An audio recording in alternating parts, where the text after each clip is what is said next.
қайырлы күн, киносүйер қауым. Біз бүгін Бахар телесериалының 13-ші бөліміне келдік. Бұл жерде Бахар мен анасы екеуі больницада кездеседі. Больницада Бахарға мойнына моншақ және нәски тоқып, және тағы да басқа киімдер тоқып әкеліп беріпті. Бахар айтады, бүгін кешке бос болсаң, екі бала саған қарай барады, мен Тимурмен кешкі ас ішеміз дейді.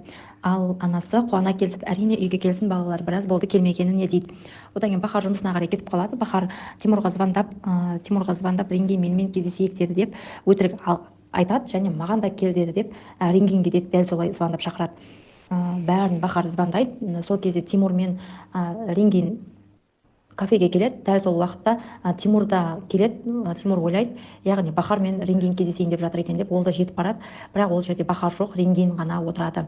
Сол жерде бір гүл тұрады. Гүлдің ішінде бір кішкентай ғана хат бар екен. Хатқа қараса, екеуің енді бақытты болыңдар деп, мен барлығын білемін деп жазылған екен. Одан кейін хатты Тимур оқып Бахарға қарай жүгіре жөнеледі.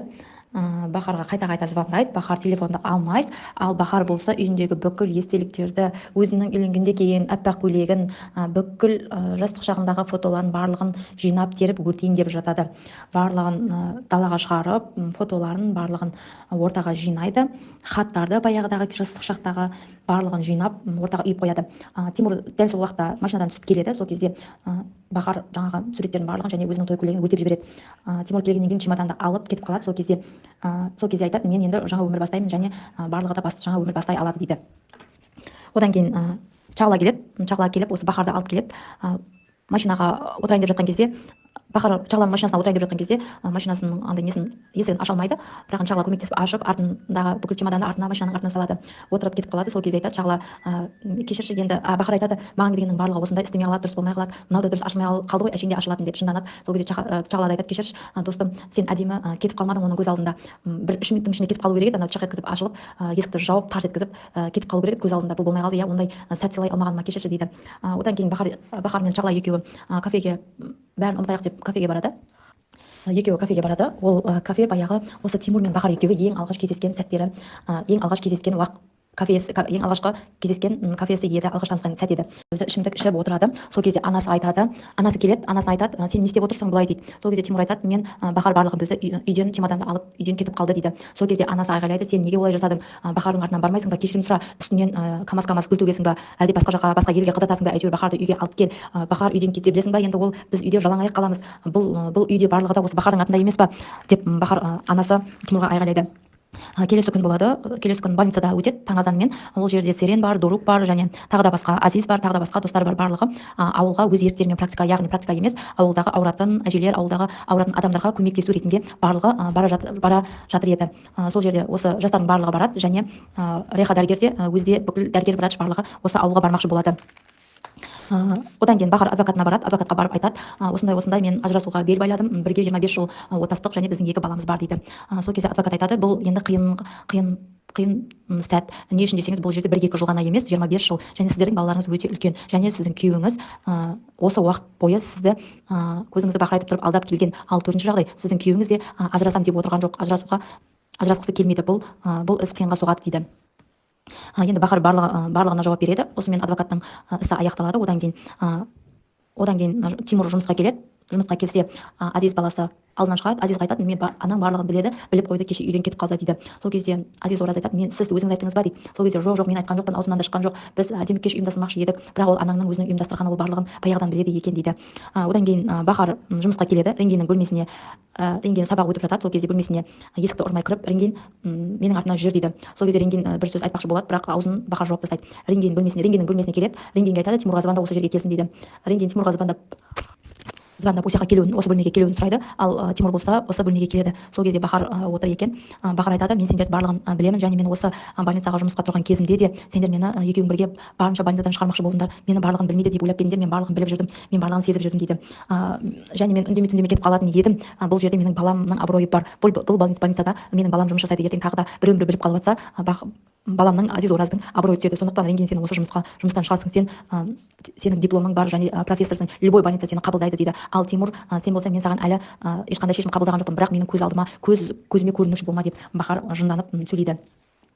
одан кейін бахар эвренге звондап бәрін айтпақшы болады, бірақ эврен айтады мен де білемін дейді. Сол кезде бахар жұрнады барлығын біледі екенсіңдер, бірақ не үшін маған айтпадыңдар деп, мен саған ренжулімін дейді эвренге. Эврен айтады ренжіме, енді өз өзіңді қолға ал, сен бәрімізге ренжі, бірақ өз өзіңе ренжіме дейді. Енді уақытыңды көңілді өткізгің келсе бізбен бірге ауылға бар дейді. Бахар оған иә деп келісім береді. Сол күні бахар Омай мен Азиз Оразды бір шайханаға, яғни кафеге шақырады. Үшеуі бірге отырады. Ол кафе, яғни бір тамақ ішетін орын, үнемі бірге отыратын жақсы орын еді. Сол кезде бахар айтады мен осы жер сендердің естеріңде ме, біз үнемі осы жерге келетін едік қой дейді. Сол кезде Омай айтады мама, анашым біз не үшін бұл жерге келдік дейді. Сол кезде бахар айтады бірден орағытпай бірден айта берейін, сендер де жас емессіңдер, үлкенсіңдер, барлығын түсінесіңдер, сондықтан деп бастайын деп жатқан кезде Азиз Ораз айтады анашым, сенің не айтайын деп жатқаныңды біз білеміз, бірақ біз бірінші айтайық дейді. Сол кезде Азиз Ораз айтады біз әкеміз туралы барлығын білеміз, бірақ оны жақында ғана білдік. Омай да білетін еді, оны мен тоқтаттым, сені қайта тағы да ауырып қалама деп қорықтым дейді. Бахар болса қатты жылай жөнеледі, не үшін барлығын білесіңдер, мен ғана білмеймін деп ішінен біртүрлі болады. Және мен енді бұл нәрсеге шыдай алмаймын, мен өзімнің анамның үйіне барамын, сендер енді үлкенсіңдер, өздеріңнің қалауларың қайда барғыларың келсе барыңдар дейді. Бірақ балалар айтады мен сенің қасыңда боламыз дейді. Содан кейін барлығы бірге тамақ жеді және кешке қарай барлығы бахардың анасының Гүлшеше ханымның үйіне барады. Гүлшеше ханымның үйіне барғаннан кейін бахар барлығын анасына айтады, осындай Тимур менің көзіме шөп салып жүр дейді. Ал Гүлшеше ханым болса оны бір сезгендей, мен біліп едім осындай жағдай болғанын, алдында маған досым деп айтып едің, бірақ мен сен екеніңді біліп едім іштей деп оған андай шамалы реніш білдіреді. Одан кейін үндемей ғана бөлмесіне кетіп қалады. Бір кезде үлкен бір қап-қара мылтық алып келеді. Сол кезде бахар ана мылтықты көріп шошып кетеді. Сол кезде балалар да әже қой деп шошып кетеді. Олар да сөйтіп әжесінің қолындағы мылтықты алып қояды.